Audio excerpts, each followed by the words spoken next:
Hello, everybody, and welcome to the Gig Money Podcast. My name is Cody, and I'm joined by my co host, Drew. And today we are going to do Drew's story of the day. And, we'll just kick this right off with a story about experience that we both had in a band that we were in many years ago. So, without further ado, Drew. So let's set the stage for you. We've been playing with this band several shows. We've been playing with the band was called CVC. I don't know if I want to get into any more detail than that, but yeah, they were really cool. Definitely a different style than we were. Since we had been playing with them quite often, some of our fans had started to kind of get to know them and listening to them and didn't appreciate their music, much like they appreciated our music because they were two completely different styles.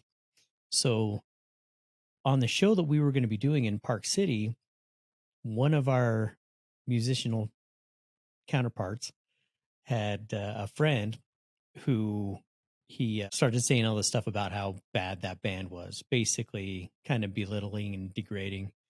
And, people are allowed to have their own opinions on things.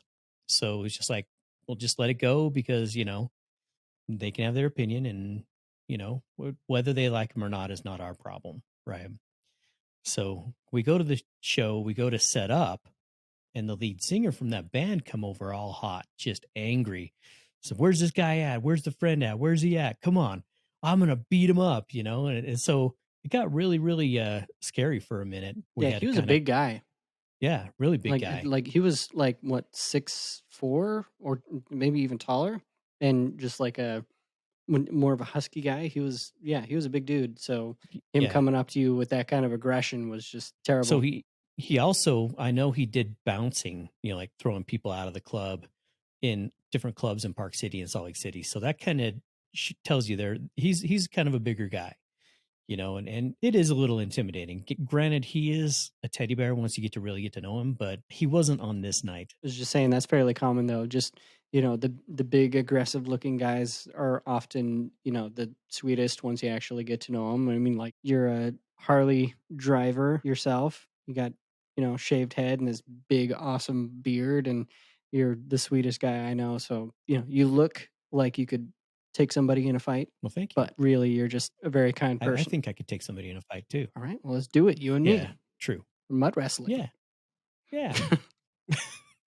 So yeah, we were all really good friends with the entire crew, the entire band, right? So it kind of created a little bit of a tension. So we weren't really playing many shows with them after that. It was just two different just genres, really. And the people who liked our genre didn't really like their genre, and the people who liked their genre liked our genre too. So I mean, it worked out for them, but it didn't work out very well for us.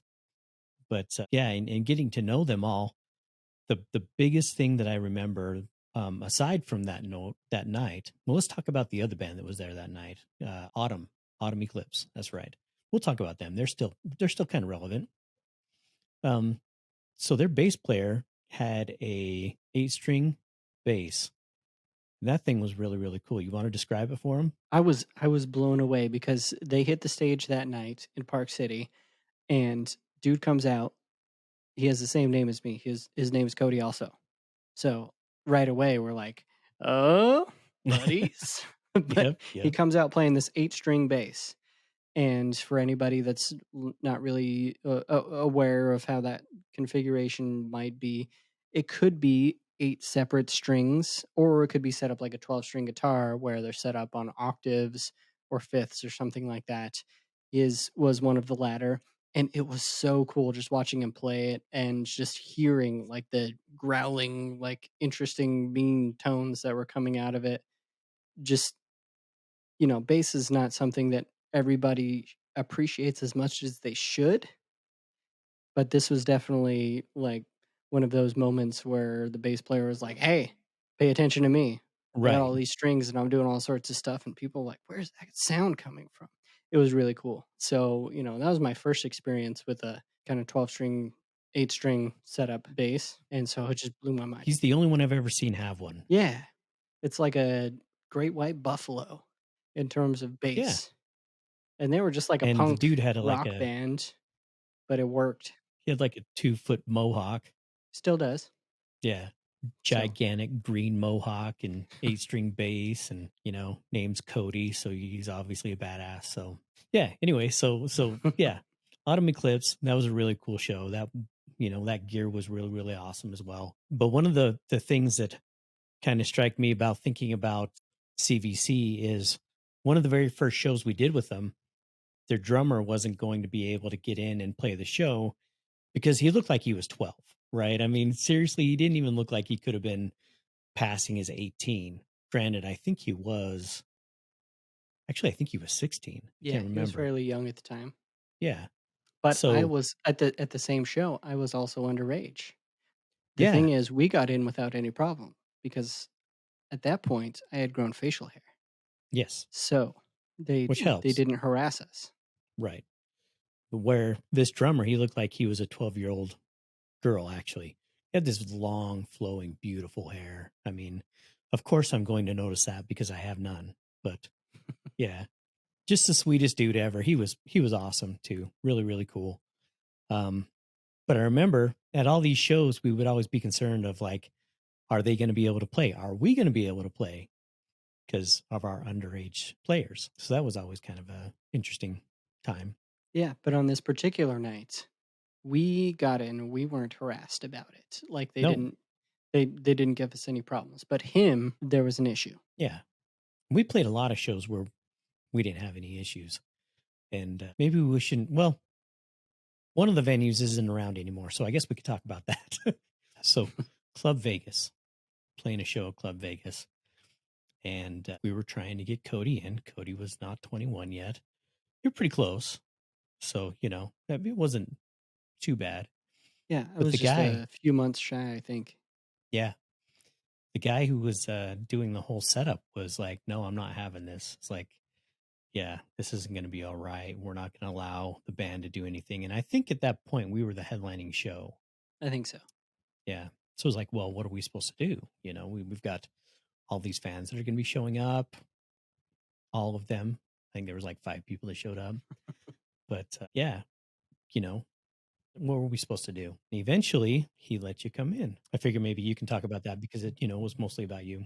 Well, the deal was like he definitely went out of his way to work with us on that, and I can't say enough about how just welcoming and everything that particular venue was. Oh, I love They that place. just, yeah, absolutely. I mean, it's like it's a historical kind of spot at this point for people who were there at that time. But he was definitely very, very reasonable. He still allowed us to play. He just made the stipulation that I would have to wait outside Hmm. until it was time to play the show. Then I would come inside and play and then go right back outside. And I understand fully that he was just trying to cover his bases and not like lose his license to operate a venue on that scale. Right. So, yeah, it was cool. We were very grateful to have that opportunity, and he definitely worked with us. It would have been nice to hang out and, socialize with the 5 of our fans who did show up, Right. but it was still a good night for sure. Yeah, it was. And I love that place. They had the best sound out of any other, I don't want to say dump or dive bar, but everywhere else we played didn't have a sound system that even rivaled that one. It was so Mhm. great. The Yeah, it sound on was stage, I should say. yeah, there was well, even the sound off stage. But, that just goes to show how much they put into that particular venue, just trying to make it work, make it a good place to go see a show. And Yeah, and we it was a went really and great played place. and saw a lot of cool shows there too.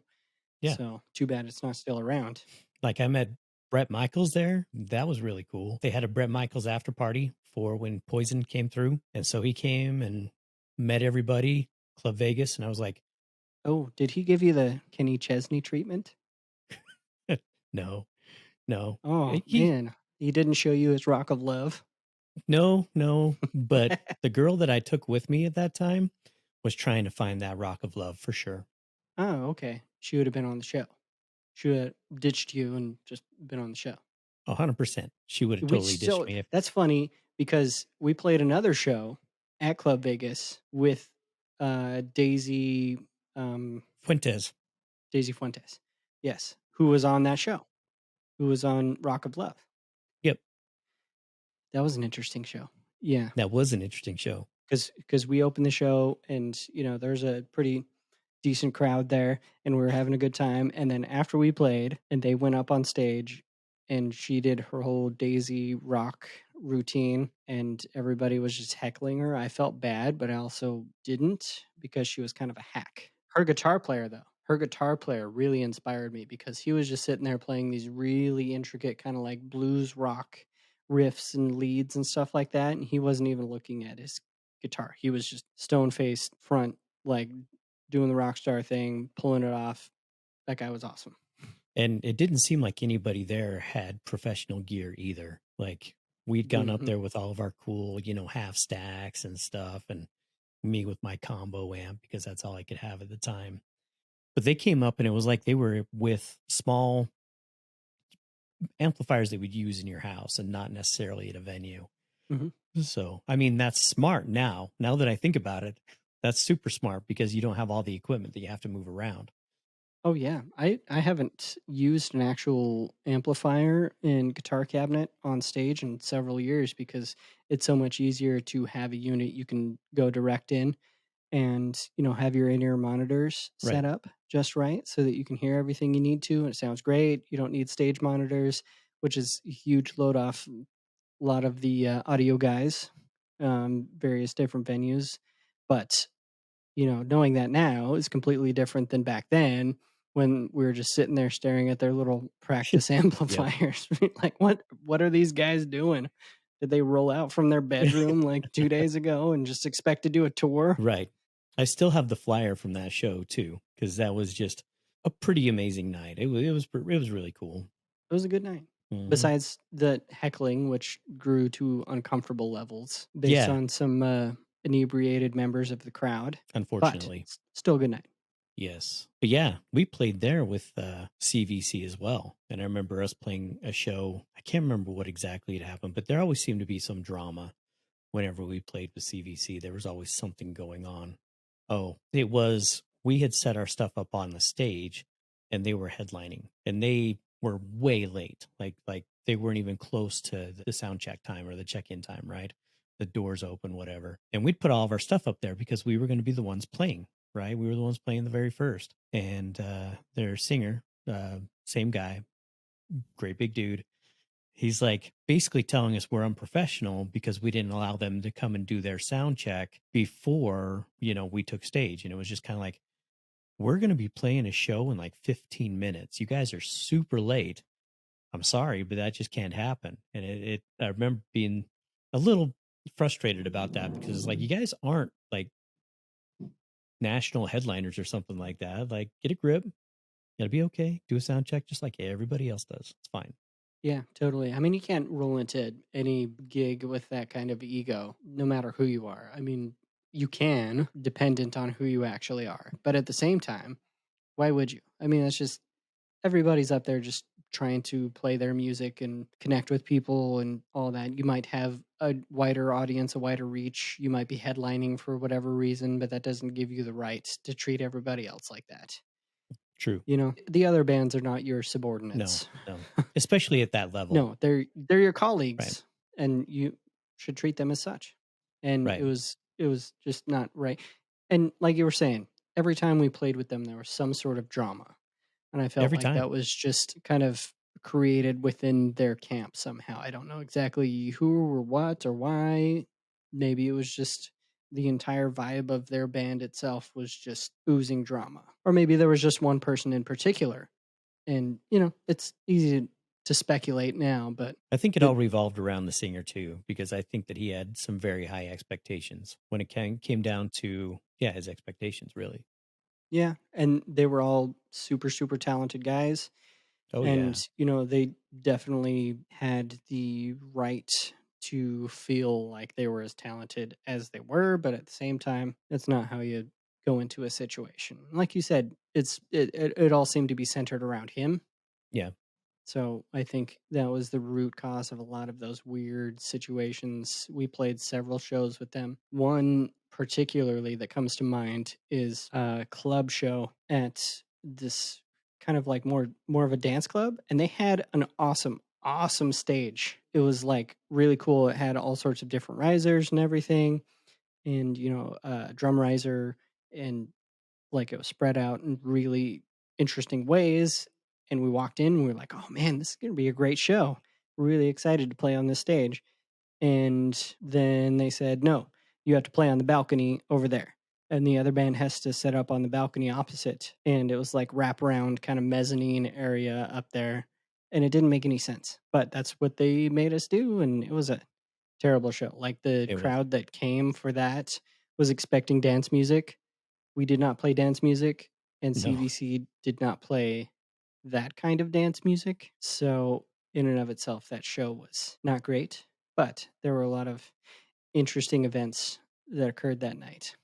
indeed. So I remember us setting up, and I remember CVC setting up, and they played their set, and their set was a little bit more the same as what you would get at a club, kind of in a way. It was things that weren't really. I mean, we were rock. I mean, we were like straight up kind of metal. Mhm, So for them to be just kind of like a bluesy, jazzy kind of a fun, sound, I thought they made pretty well there. Well, we start noticing these girls and stuff coming in with like full dresses and stuff. And at that point I was like, yeah, we're in the wrong crowd. Like this might not go over very well. Who knows? But yeah, I remember us getting set up and again, the lead singer for CVC, he ended up taking over the entire night, ended up playing DJ and doing all this other kind of stuff. And I thought it was kind of rude, in my opinion, considering that at one point in time we're in the middle of a song and they just shut everything off. It was like, sorry guys, you're not what we're looking for here right now, as all the people are just kind of sitting around waiting for the dance music to start. And some people were leaving. So it's understandable. We were just at the wrong spot.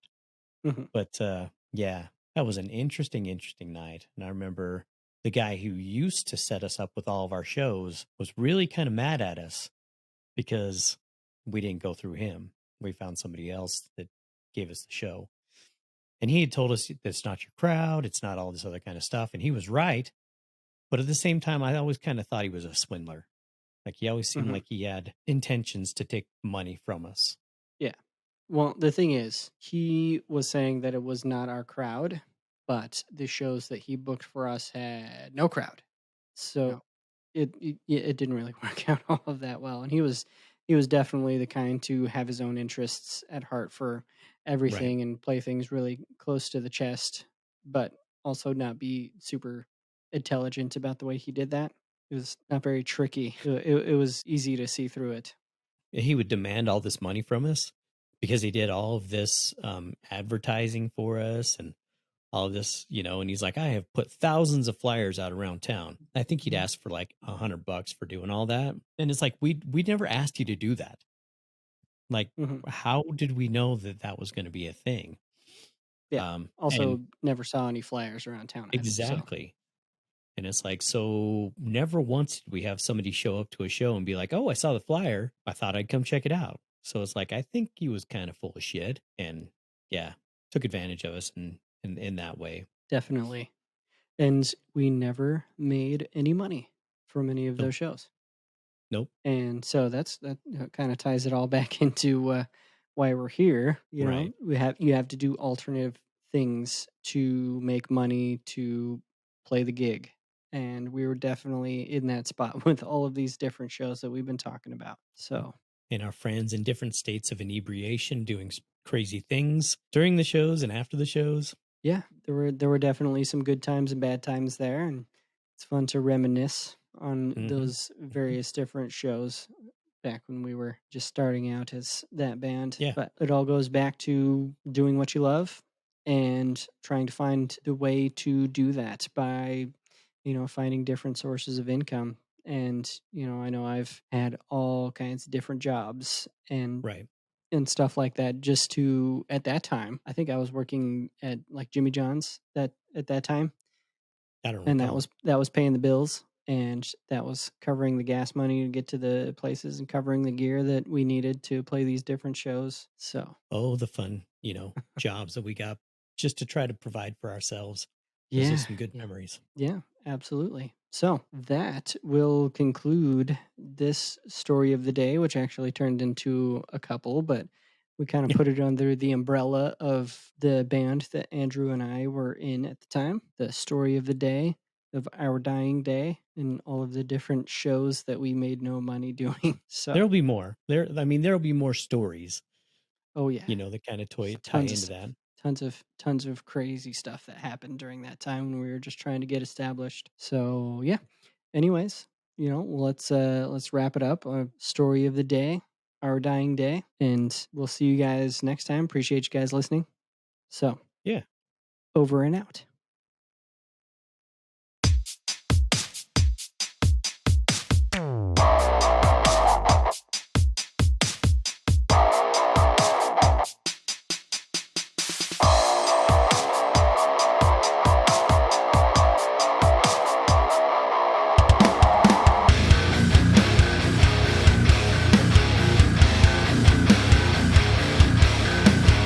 Every day I'm hustling.